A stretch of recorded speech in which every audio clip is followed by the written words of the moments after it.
Are you coming to the tree where they strung up a man? They say murder 3. Strange things that happen here. How stranger would it be if we met at midnight in the hanging tree? Welcome to Strange Things, broadcasting from the Arkansas Radio Studios in Laredo, Texas.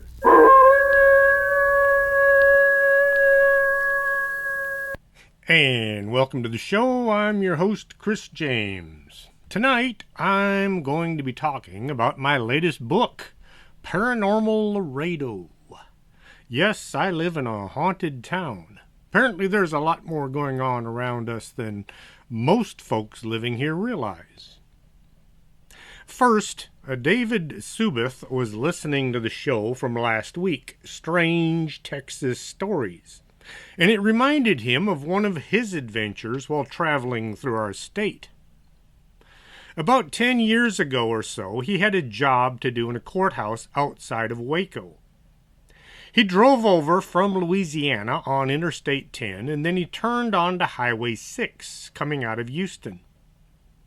He was planning to spend the night in College Station, and he was looking forward to stopping for the night. At about 2 a.m., he was coming up on one of many small towns scattered all about our state. As he was entering town, he noticed it was empty. Nobody was out on the streets.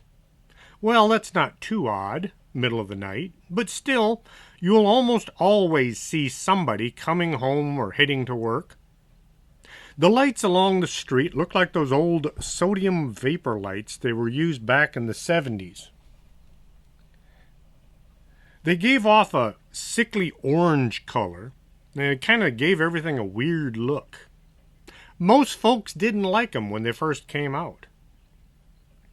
Later, they increased the pressure, and they caused the lights to go from orange to white. But that was a long time ago.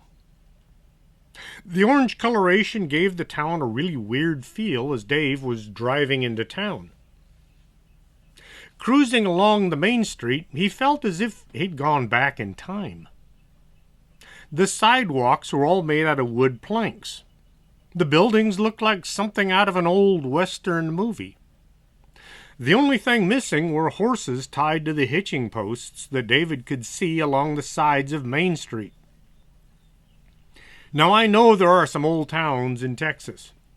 Bandera comes to mind, only Bandera is down around San Antonio. Hempstead and Navasota are on 6, but neither one of them looks like a movie set. David made it to the end of town, and he kept going on to College Station, thinking that had been one weird-looking town. He thought, just maybe, it had been some kind of a time slip or something. Odd things happen to people late at night while traveling on back roads. My wife needed to be in San Diego for her business. I drove her out there to enjoy the trip. We took I-10 all the way. When we were in New Mexico, or maybe it was Arizona, we decided to stop for the night. It was about 9 p.m., and we pulled off the interstate and drove into a small town a few miles to the north. That town was deserted. Not just deserted, but it was dark as well. There was not one single light showing from any of the buildings. There were 1 or 2 street lights, and that was it. The whole town was about 3 blocks long, and we wound up at the end of the road, and I do mean the end. It didn't go any farther once it left town. I turned around, and on the return trip, we drove really slow so we could get a better look, and it was like some kind of the end-of-the-world movie. We left that desolate town and drove an hour to the next one. Not my only weird trip, but boy was it memorable. My latest book is out, and it's on the shelves if you want a copy. It's also available from Amazon.com in either paperback or Kindle. I never intended to become a writer, or a podcaster for that matter. I just wanted to retire and then travel the road, seeing this great country of ours. That's why we bought an RV. Well, life happens, and I wound up doing a lot of things I'd never dreamed of. The writing was on the encouragement of my wife, Lourdes. I had joined the Border Patrol in 1988. Our class managed to survive the academy at Fort McClellan, the first, the last, the only, despite our best efforts to get run off. Once we graduated and we were sent to our duty stations, our class outnumbered the journeymen 3-1. To get men out to the field once we had passed our 10-month exams, trainees would be sent out to work together. Not a good idea, not the best idea, but at the time, it was the only way to do it. One night on the midnight shift, we were assigned to work downriver, or south of the city. We drove along trying to look as if we knew what we were doing, despite our lack of experience. We had been told to stay out of trouble, which was the top of our priority list. As we traveled along Highway 83, just past the rest area, we spotted a bonfire up on a hill near the river. Thinking this might be something worth looking into, we pulled off the road into a place that we called One River Place. The road was paved all the way down to the river. Well, halfway down, we had to turn right onto a gravel road. This led us to what was called the Party House. It was an unfinished structure sitting up on a hill just yards from the river.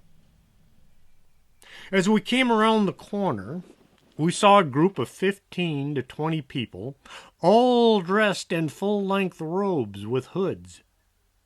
They were standing around a bonfire with their hands held up to the sky. It looked just like something out of a movie. The first thought to enter my mind was an old movie I had seen called Race with the Devil. It did not have a happy ending. The movie came out in 1975, directed by Jack Starrett, starring Peter Fonda and Warren Oates, Loretta Swit and Lara Parker. Two couples vacationing together in an RV drive from Texas to Colorado. After the men encounter a satanic ritual, the two couples have to fight their way out of there.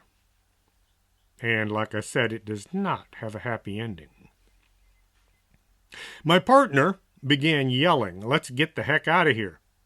Well, he didn't say heck, but he did say, "Let's get out of here." I didn't really need a lot of encouragement. 2 or 3 of the hooded figures had turned towards us, and they were coming in our direction in what did not look like a friendly manner. They did not look as if they were about to invite us to join their little gathering. We're both armed. We each had a .357 Magnum with 12 extra rounds. This is what's known as duty carry. Well, the folks in Race with the Devil were armed as well, and they all died. We drove out of there as fast as our unit would go, backwards. I had to make a 45-degree turn in the dark from one skinny road onto another without hitting any of the trees on either side. As our unit hit the paved road, I finally managed to get the headlights on. Once in the relative safety of the highway, we tried to decide what we should do next. Do we call somebody? Who? Should we report this to our supervisor? After talking about it for a long time, we came to the conclusion it was best not to mention this occurrence to anybody, at least not until we had our 20 years in. Once you had 20 years on the job, you could say just about anything. You were just 1 or 2 bad days away from quitting with full retirement. This tended to make others' opinions not too important. By October 31st, 2013, I was ready to tell somebody. I was on Spooky Matter with Art Bell, telling the world about running from Satanists. To this day, I have no idea what we had driven up on, or how I should have handled the situation. It's real easy to sit there and be brave at home with all the lights on. In the dark, when you're all alone on the side of the river, outnumbered 10-1, it's a little different picture. Once I'd talked to Art Bell, I still felt odd about that occurrence. It was stuck in the back of my mind all the time. I would even dream about it. My wife suggested that maybe I write it down, put it on paper. That would have been all of 1.5 pages of not so interesting a story. Lourdes told me to dress it up a bit. I guess the look on my face told her I was lost, so she said I should turn it into a novel, fiction, write a story about what happened. After thinking about it way too much, I sat down at my computer and I stared at the screen for several minutes, waiting for my muse to come visit. A muse is one of 9 sister goddesses in Greek mythology, presiding over song, poetry, the arts, and science. Where do ideas come from if you're trying to think up something new? I finally managed to come up with a plan. First off, I changed the main character from a 30-year-old Border Patrol agent to a young kid. Since I had talked to Art Bell just a while ago, I had the kid listening to his radio late one night, long after he was supposed to be in bed. The guest was a cryptozoologist from Texas. I loosely based him on Ken Gerhardt, a friend of mine from San Antonio who is a cryptozoologist and who has been on Coast to Coast. The kid is inspired to go looking for Bigfoot, and as he's walking through the woods around his dad's property, he runs into a group of Satanists sacrificing a dog. The book turned out to be very bloody and violent, and I do not recommend it for anybody under 40 years of age. You can still find it at Amazon. I don't even have a copy for myself. I keep saying I want to rewrite it, but the few people that have read the book say I should leave it just as it is. If you're interested in the least bit, the book is called Ragman, and it's available at Amazon.com, but you'll have to put the whole name, Ragman, with my name, Chris James. Otherwise, there's a lot of other books by the same name. I'm learning and hopefully getting better. When I finished Laredo Paranormal Research Society, I swore I'd never write another nonfiction book. It is a lot of work. You have to chase down stories, and then you have to check to be sure they're true. You have to have everything checked by the folks who told you their stories. People tend to change things once they see it in print. I would send out drafts and get back revisions and rewrite them and send them back out again. Sometimes this would happen 2 or 3 or 4 times. Once the book was out, I went back to fiction. It's all just coming out of your mind. No hunting for stories. Nobody to check your work to see if you got their story right. In October 2018, we did a ghost hunt and guest event out at the Laredo College. It was a huge undertaking. Way too many photos and videos and recordings were accumulated, to a point that they're still trying to sift through it all. As we're standing around talking about the book that I'd written, the president of the college asked if I had ever written up anything about the college itself. Well, I did mention it a bit in the book, but not very many stories. So I got to thinking. The college was an old military fort back in the day, and there had to be some weird stories to be found. This got me started on my second nonfiction book. Once again, I was out chasing down stories. I spent the first month sitting at the college library reading historic books to find the story behind the fort. I sat at the college for days waiting for folks to come by with their stories. I would put out flyers, I'd put advertisements on the college Facebook page, and then I would sit there and wait. Very few students wanted to talk. I got most of my information from the staff. From college professors to the guy who swept the floor. After that, I began to live at the Laredo Public Library. I was there so much I started calling the archives my office. After spending about 10 months on the book, the Fort Mackintosh and the Paranormal was ready, and I sent it off to the printers. That's a whole other story. I had to keep resubmitting the file, and it kept getting messed up. It took a week to do what normally takes an hour. Never again, I said. Never. However, while researching Fort Mackintosh, I had gotten a lot of stories that didn't have anything to do with the college, but they were really good stories. I had notebooks full of scribbled writing in need of a home. So I started Paranormal Laredo. Just about every story in the book is unique. I heard these stories from the people who actually saw them or heard about them from their family. Some folks didn't want their names used. They're afraid others might think less of them for having an odd encounter. Others were proud of the fact they had been able to add to my book. There's one story that just keeps coming up all over town. The ghost of a little girl.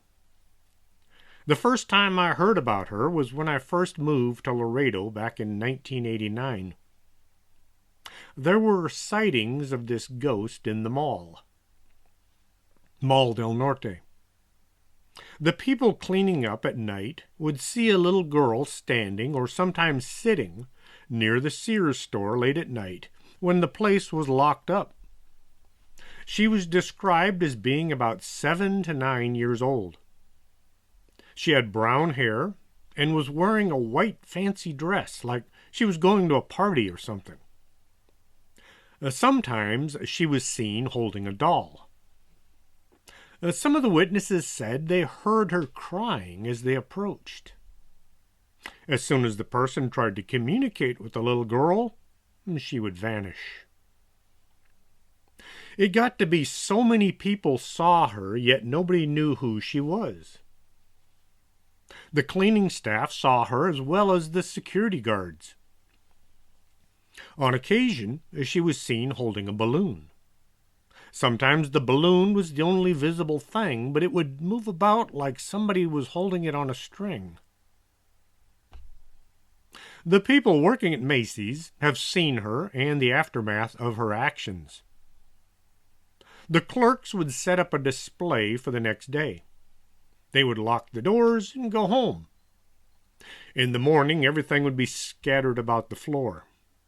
This happened so often, the people working there began calling the ghost Ashley.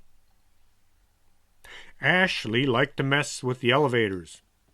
She rides up and down all night long. People working in the store late at night, the maintenance crew, say that the elevator would be going up and down while they were there working. As I was looking for more stories, I met somebody who actually talked to the little girl. Laura used to live over near the old fort. Late at night, her and her sister would hear somebody tapping on the window. Looking outside, They saw a little girl with a young boy standing right outside the window. The little girl would ask them to come outside and play, and she would motion with her hand, "Come play." Well, this was late at night, and Laura and her sister were told they were not to go out after dark. The little girl and boy kept coming every few nights, asking the two sisters to come outside. Well, finally, Laura mentioned the late-night visits to her father, and he only laughed. He said there's no way a little girl can knock at that window. It's 5 feet up off the ground. Yet, Laura and her sister had both seen the little girl standing right up by the glass. Another odd thing was every time this little girl would show up, their pet cat would disappear. They would find him later, hiding underneath some furniture, and it would take forever to get him to come back out. The house Laura's family was living in was just a few blocks from the Laredo College, formerly Fort Mackintosh. The little girl has been seen all over the college over the years. Most of these witnesses were police officers out on patrol late at night. You can read more stories about the little girl at Fort Mackintosh in the book Fort Mackintosh and the Paranormal. The people cleaning up at the sports arena had a run-in with a little girl. One of the security guards spotted a little girl walking around the parking lot sometime around 10 at night on a closed-circuit TV monitor. He called the cleaning staff to go outside and see what this kid was doing. The cleaning folks went out to look around. They couldn't find anyone out there, and one of them called the security guard to ask where the girl had gone. The guard told them, "She's standing right there in amongst you." Well, the cleaning staff made an immediate run for the building. There's a school in the vicinity of the mall that has had people report seeing a little girl in a fancy dress walking the halls, especially around where the staff have their offices. The people that see her think she's just one of the students, but then they get to wondering, why is she all dressed up like that? Fancy white dress. When they go to look and see, the girl is gone, just simply vanished. The hallway is intersected with the main section of the building, and there's a security guard's desk right there. The security guard never sees this little girl come out of the hallway. She can't go out the back door because it's one of those fire doors that you push the bar and the alarm goes off. Then there was a man spending the night in a hotel near the mall. He woke the middle of the night to see a little girl in a fancy white dress standing at the foot of his bed. As his mind was processing what his eyes were taking in, the little girl vanished. In the morning, as he was checking out, he just mentioned his late-night visitor to the desk clerk. She remembered hearing the stories coming from the mall, which is just across the street. My neighbors told me about how the area looked back in the 1970s, when they first moved in. There had been an old ranch house from the 1800s that was sitting right where the Sears store is today. Could the little girl being seen at the mall and the fort and the sports arena, all different locations in town, could this have been some young child who had lived on the ranch? Personally, I have a bad feeling when it comes to ghosts of children. Why would a child remain on this plane of existence? What could hold a young person's spirit? Or could this be something else? Not a ghost, but an elemental. Something that has never lived on this planet. a creature that takes on the appearance of a child in order to trick people into letting down their guard so the entity can do whatever it is this creature wants to do. Some unsuspecting victim.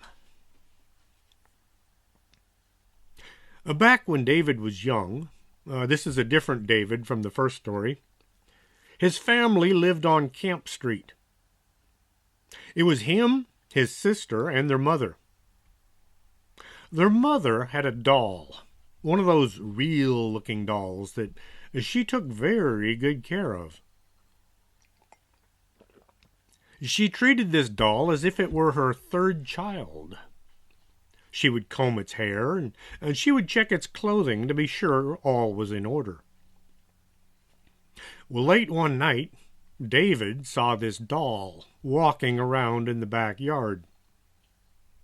Well, this would freak anybody out, especially if they saw that episode of Night Gallery about the doll. David really didn't like the doll after this.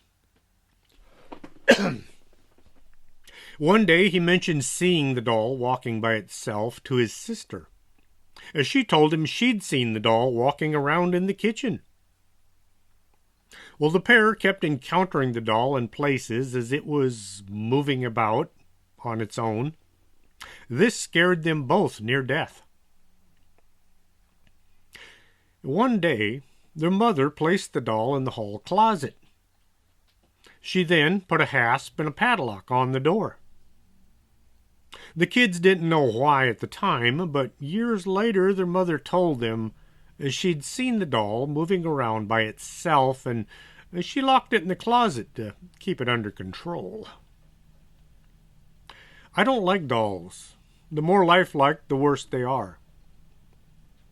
Way back when I was quite young, about 13 years old, we watched that episode of The Night Gallery with Rod Serling. Season 1, Episode 15. A British colonel returns to Victorian England to find somebody has sent his niece a very nasty-looking doll. The kid tells him the doll talks to her late at night. When the colonel begins finding the doll all over the house, he begins to think that it's following him. A very creepy story, especially if you're 13 years old. What made it even worse, me and my brother were camping in the backyard. We had a tent set up and we would spend the night out there. Late one night, while we were laying there, right after watching that doll episode, we spotted a pair of sneakers, just the toes, under the gap of the front flap of the tent. They were Converse, and nobody we knew afforded Converse shoes. We always got the cheap knockoffs. The person or thing stood right at the flap for several minutes, while me and my brother were both about ready to pass out.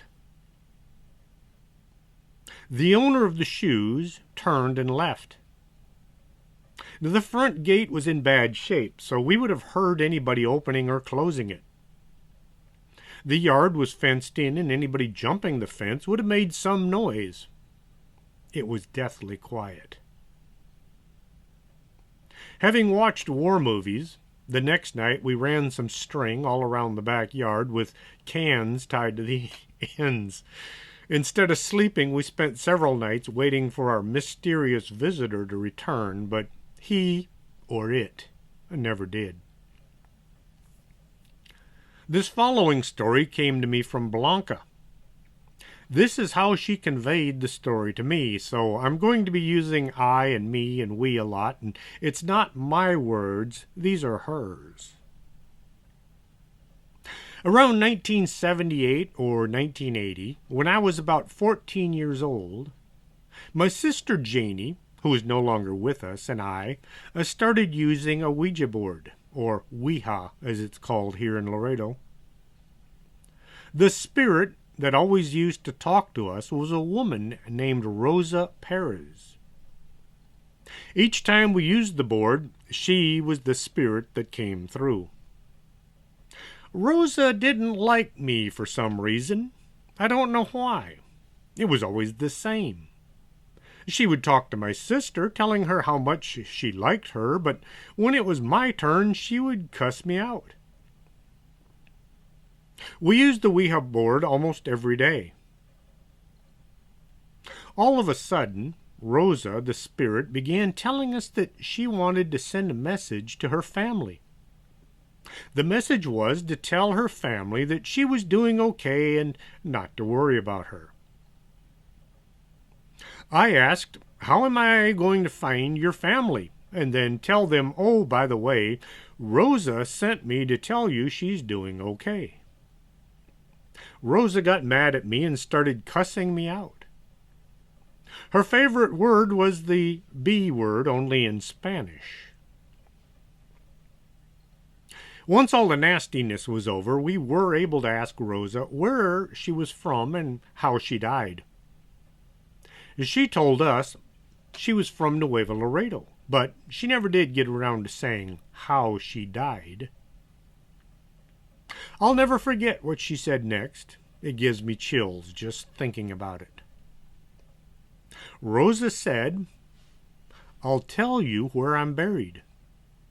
I am buried in the same cemetery as your grandma. I'll give you directions so you can verify that I am telling you the truth." Blanca was ready with a pen and paper, and she wrote down the directions. Rosa said, "Go to your grandma's grave, and from there, go so many tombs to the left.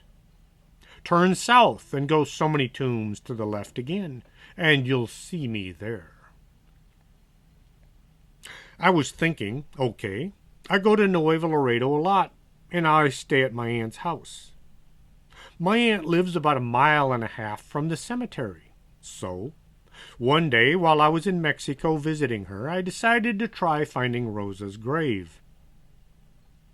I had the notes me and my sister had made while using the Ouija board and asked my 10-year-old cousin, Patricia, if she would like to go with me. It was still early, and I thought we would be back home long before sundown.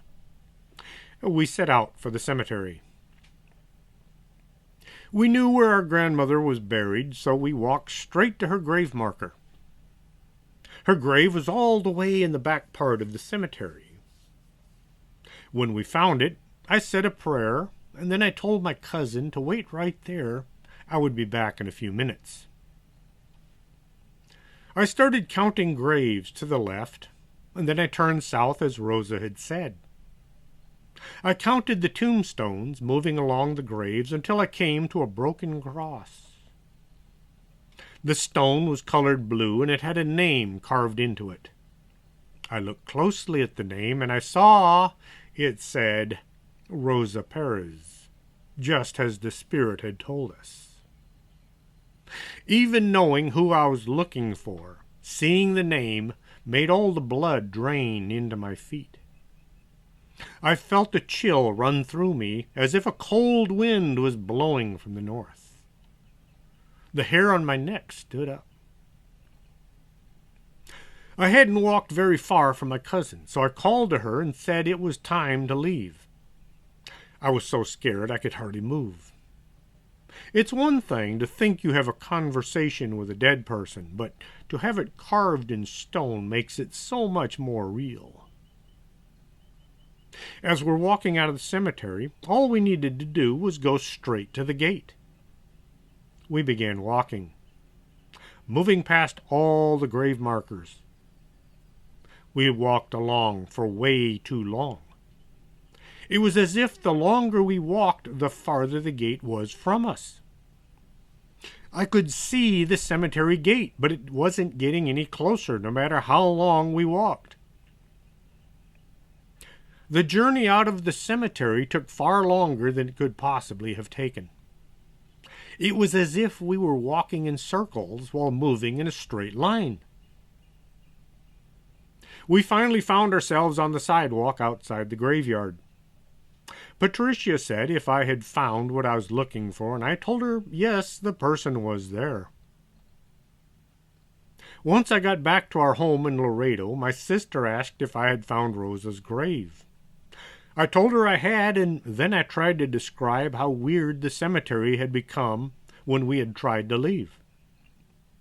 I said the place became very creepy when I found Rosa Perez's grave. Janie asked what we should do next. I said, let's contact Rosa again. We get out the Ouija board and tried to contact Rosa. Things didn't go the way we had planned. Rosa became mad at us for not contacting her family. We tried to explain we didn't have their address or even a phone number. Rosa went on to threaten us, saying she was going to haunt us, hanging out in the back of our house and scaring us any time we went outside. After being threatened by Rosa any time we tried using the Ouija board, we would get the name Beelzebub, which is Spanish for Beelzebub or the devil. This was the most frightening thing we could read, so we stopped using the talking board from then on. With that, I am going to take a brief pause and play a couple commercials. Don't go away. We'll be right back after this. You're listening to Arkanasa Radio.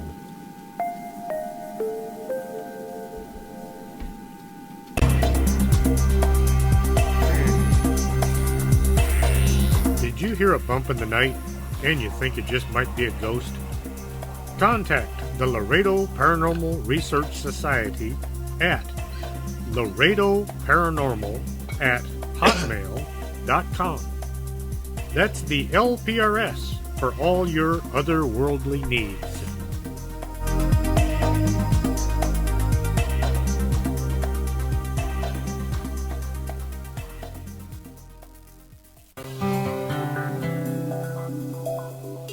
Are you taking care of your skin?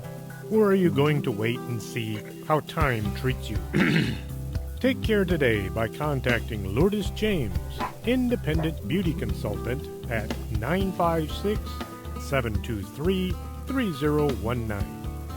Don't let time get the best of you.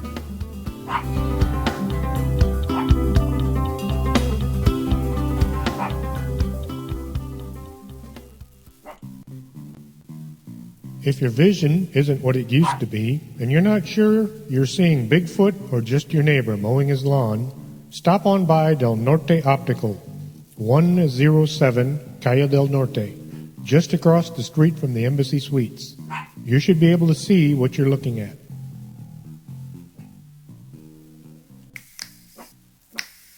Coffee makes the world go round, and around here we have the Organic Man Coffee Trike. 4501 McPherson, Suite number 9. If you're not looking for coffee, try their tea. It's the best in town. And remember, life is too short to drink bad coffee.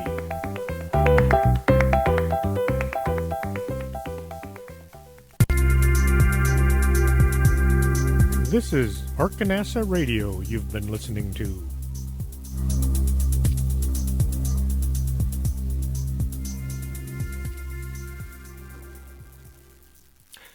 I met Blanca at the Center for the Arts when we were doing a Halloween gathering, and she had quite a few stories to tell, her and her family.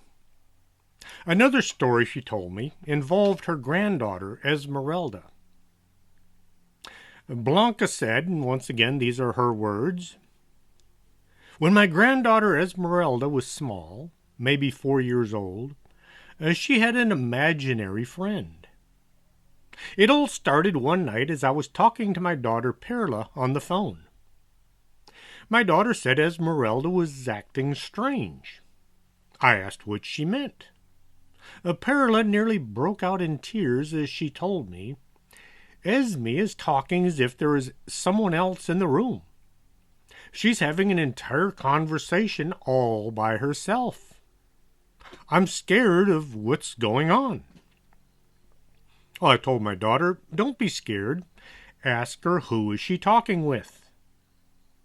My daughter only repeated, "I'm scared." So I told her, "Put the phone on speaker so I can talk to Esme." I then asked Esme, "Who are you talking to?" To which she said, "Yaya." Well, I asked, "Who is she?" Esme said, "My friend, but I'm telling her not to look at my mom, but she keeps looking at her." Esme sounded as if she were mad by this activity. A Sunday, I took Esme home with me.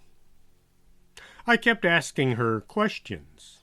I asked, who was Yaya and where did they meet? Esme said Yaya was her friend. I asked, how old was Yaya, and Esme said about 5. I asked, what did Yaya look like, and Esme said, I can't see her face. I asked, why not, to which Esme said, her hair is covering her rostro. Now, we do speak Spanish around home. I thought about Esme using the word rostro, which means face. I thought about it and decided we had never used rostro and there was no way that Esme should know, let alone use this word. We had used cara on many occasions, but never rostro. Rostro is more like visage or countenance. This led to more questions. Blanca asked Esme, what happened to Yaya? Esme said, her and her little brother were taking a bath when their dad threw a radio into the water. They both died, and that was why she kept her face covered. It's all burned. I was like, OMG. I couldn't believe what I was hearing. I asked, where's Yaya right now? I could see Esme was looking at someone or something right in front of her and shaking her head. Esme told me, she's here in the tub with me. Okay, I told Esme. Get the washcloth and give it to Yaya and tell her she'll have to scrub herself because I can't see her. Esme grabbed the washcloth and then handed it to where Yaya was supposed to be. Grandma said you'll have to wash yourself 'cause she can't see you. I took Esme out of the tub so she could get ready for bed. Esme wanted Yaya to get ready as well. I told my granddaughter, tell Yaya that she can stay here as long as she wants, but she's going to have to be a good girl or she'll have to leave. Esme looked at me and said, she heard you and she said okay. One day, as I was cooking, I had Esme sitting at the table coloring. As she was talking with herself, or rather her friend. I finished cooking and I served her some food. Esme asked me, Grandma, Yaya is hungry too. I asked, where is she? Esme pointed to the chair next to her and said, she's right there. I got a small plate and served a small portion of food. I never saw the spoon move or the food get eaten, but it was a bit strange serving a ghost. One day my son Juan was playing a video game. Esme came wandering into his room and she watched for a bit. She then asked, can we play with your game? He looked at her and asked who the we were. Her and who else? To which Esme said, me and Yaya. Juan looked at his niece and asked, where's Yaya? Esme pointed to the area right next to him and said, she's standing right next to you. I was in the kitchen when my son came running in all scared. I looked at him and asked, what's wrong? Juan told me, Esme scared me with Yaya. I asked him, how come she scared him? Juan said I asked her where was Yaya, and she pointed next to me and said she was standing right there. I laughed and I told Juan not to be afraid. Yaya won't do anything. Juan was still shook up and said it still scared the heck out of me. When my daughter picked up my granddaughter on the weekends, I would tell Esmeralda to take Yaya with her. Well, one night my husband and I were leaving to head over to a club. My 3 sons were not home, and I was the last one out the door.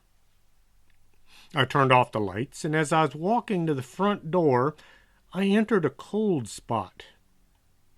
All the hair on my arms stood up, and I felt a chill run down my spine. I practically ran out the door, thinking I was not alone. My husband looked at me and asked, "What in the world is wrong with you?" I told him something was behind me. I could feel it following me as I walked through the house. It felt mean and angry. Yaya went everywhere, my granddaughter, everywhere.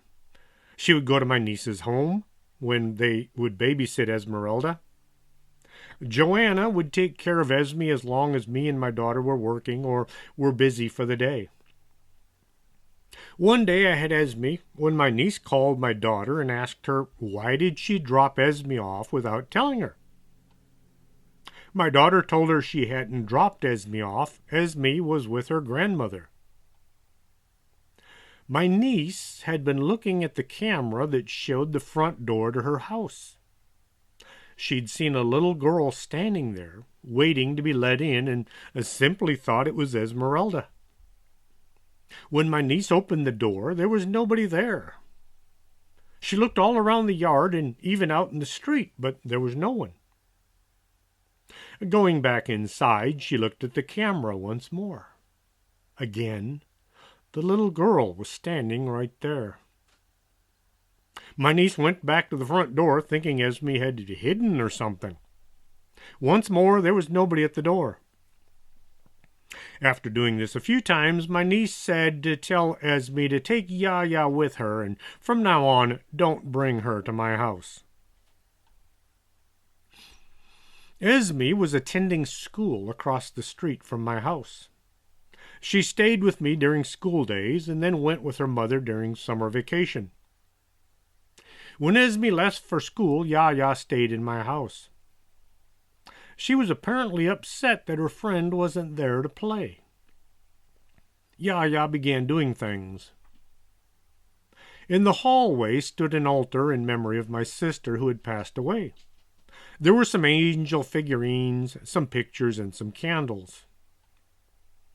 I was sitting in the living room with my son Marco. We were the only ones in the house, the only living ones. As we're watching TV, we heard noises coming from the hallway. We were about to go look for the cause when one of the angel figurines came flying through the air and landing on the floor by the couch. My son and I looked at each other, lost as to what had happened. As I began picking up stuff that had been thrown at us, I told my sister Janie she didn't have to throw things around, but deep inside I knew this was Yaya. Blanca had quite a few other stories to tell, and if you'd like to hear more about this strange occurrences, you can find them all in the book. That was quite a conversation we had. In fact, it was several conversations. Several email notes back and forth. The book is not just ghost stories. There are also UFOs that people have reported seeing. Men that used to work at the Laredo airfield back in 1947 said that sometime in July, a group of cargo planes had landed in Laredo. These planes were flying from Roswell Airfield en route to Patterson Field near Dayton, Ohio, later to become Wright-Patterson Air Base. It has been theorized these planes were carrying debris from the Roswell crash. Bodies were supposed to have been on board as well. Once the planes were on the ground, they were guarded until the next morning when they took off. It's only 580 miles from Roswell to Laredo. In 1947, a cargo plane like a C-46 could fly 3,000 miles. Dayton, Ohio is only 1,300 miles from Roswell. Why detour to Laredo, which was well out of the way? Why the overnight stay? Some say this was done as a ruse or a deception in case anyone or anything was looking for their missing spacecraft. Had this story been relayed to me by one person, I might have discounted it as being possibly fantasy. I was told about this occurrence by several people over the few years. It is odd that 1 year later, the Laredo Incident took place. For those who don't know about the Laredo Incident, there was a UFO crash south from town. It actually came down in Mexico. The U.S. military drove into Mexico, secured the saucer, and brought it back into the U.S. The crash remains were then shipped to Wright-Patterson Air Base. Why would Mexico allow U.S. troops to enter their country? The president of Mexico was Miguel Alemán. He was a 33rd degree Mason. The president of the U.S. was Harry Truman, who was also a 33rd degree Mason. Alemán was the first president of Mexico to visit the United States, and Truman was the first U.S. president to visit Mexico. I received a report from an anonymous source who said they were driving on south side of Laredo when they saw a triangle flying overhead. It was about 6:30 and rather dark out. They don't remember what year it had been, maybe 2005. The craft was moving slowly, headed north. The underside had 5 lights, 2 along the sides and 1 towards the middle. The lights looked as if they were made up of smaller lights, many of them all together in a group. It was hard to judge the size with nothing around to compare it to, but it looked bigger than a passenger plane. It made no sound as it passed overhead. In 2010 or 2012, I received a report by several Border Patrol agents. They had been working the Rancho Viejo area, and they were in Father McNabo Park when they spotted an enormous triangle flying above the river. The triangle was heading south-southeast, staying right over the water. It was dark out, about 10 or 11 p.m. The triangle was barely visible as a black shape in the sky. The agents both said they knew what they saw, something, but they didn't want to say that it was a UFO. This flying triangle falls in with Ishmael's sighting from 2011. Fortunately for all of us, he had an infrared video recorder and was able to capture the sight on it. You can see the video on YouTube. Just look for Laredo Paranormal Research Society and then look for the triangle video. My book also contains some cryptids, weird creatures seen around town by unsuspecting witnesses. Things like a giant bat creature folks have seen flying up around the skies. They say that when they see it, it reminds them of that movie, Jeepers Creepers. 1 or 2 sightings would be strange, but I have about 6 people who all reported seeing the same creature. A couple of motorists saw a beast crossing La Pita Mangana Road. Both men were in different cars, and they didn't know each other. After their sighting, they both asked to report to make a police report. At first, they both thought what they had seen was a bear, but once they were talking to the police, both men said it looked like Bigfoot crossing the road. Texas is well known for oil production. Most oil wells are on private property, and the owners of these properties like to know who's coming and going from their land. In order to get trucks full of equipment in and out at all hours of the day and night, the drilling companies will hire gate guards to check vehicles in and out. The guards will usually have a small trailer to sit in while waiting for the next truck. Sometimes they may stay at the same gate for days, weeks, or even months. Some gate guards have very nice fancy RVs to live in, while others have whatever's supplied by the company. We had a checkpoint out near Oilton, the same one from the previous story in the book, which just realized I didn't tell the previous story. We would see the same folks coming and going just about every day. The checkpoint was midway between Oilton and Bruni, two small towns out east of Laredo. Late one night, 1991 or 92, we received a phone call from the radio room. The radio operator said a couple of kids working as gate guards had heard some people or something walking around their trailer in the middle of the night. These kids were scared, thinking the intruders might attack them.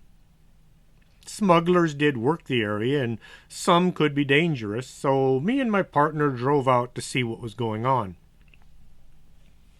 The gate in question was up Wellhausen Road, north of Oilton, about 3 or 4 miles. We drove up the dirt road until we spotted a small trailer next to the gate that we wanted. As I stopped at the gate, I just flipped on the overhead so the gate guards would know who we were. Someone peeked out one of the windows. The door opened just enough for half of a face to appear. The kid yelled at me there was something moving about in the brush all around the trailer. Something? I asked. The kid told me it sounded huge and it was growling once in a while. Him and his brother were too scared to step outside. I looked at my partner and he looked at me, and we both thought, well, this is weird. I told the kid at the door we'd have a look. He slammed the door. We both walked back and forth, checking the side of the road for any footprints. The dirt was well churned up, and there was no sign of people or anything crossing the road. I jumped the fence north of the trailer, and my partner went a bit south, and we worked our way around in opposite directions until we ran into each other. There was no sign of anything anywhere near the trailer or in the vicinity. We walked back to the door of the trailer, and we told the two kids we didn't find anything, so there was probably nothing to worry about. As we were getting back to our unit, the trailer door swung open. Both kids came running out, and they jumped into an old pickup. They drove out the gate, not even bothering to get out to close it.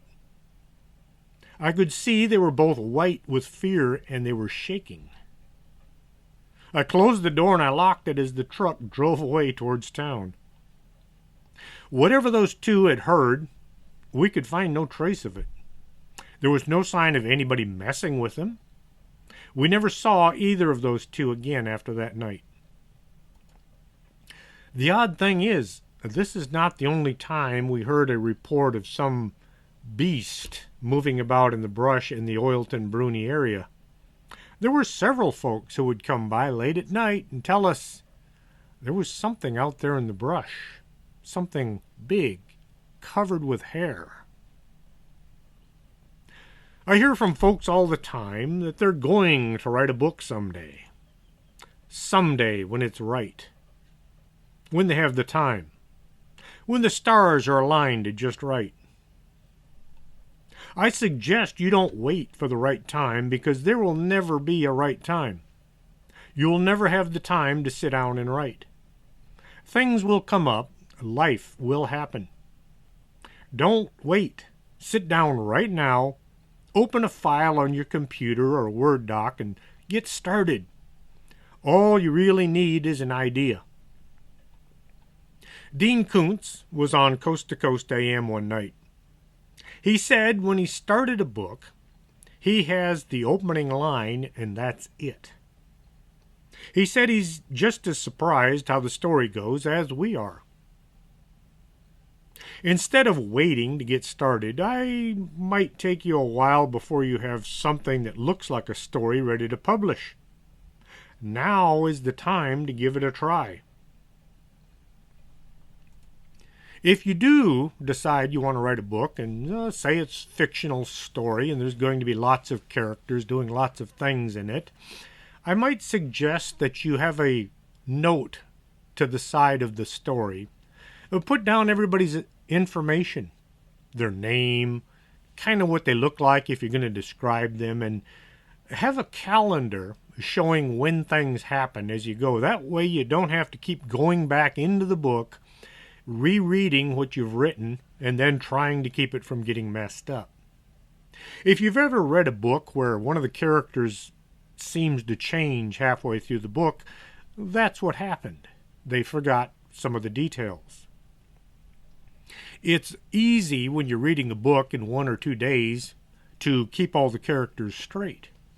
But when you're writing a book and it takes 6 months, a year, 2 years, 3 years to finish the thing, you're going to make a few mistakes. So just a note to the side, maybe on your computer.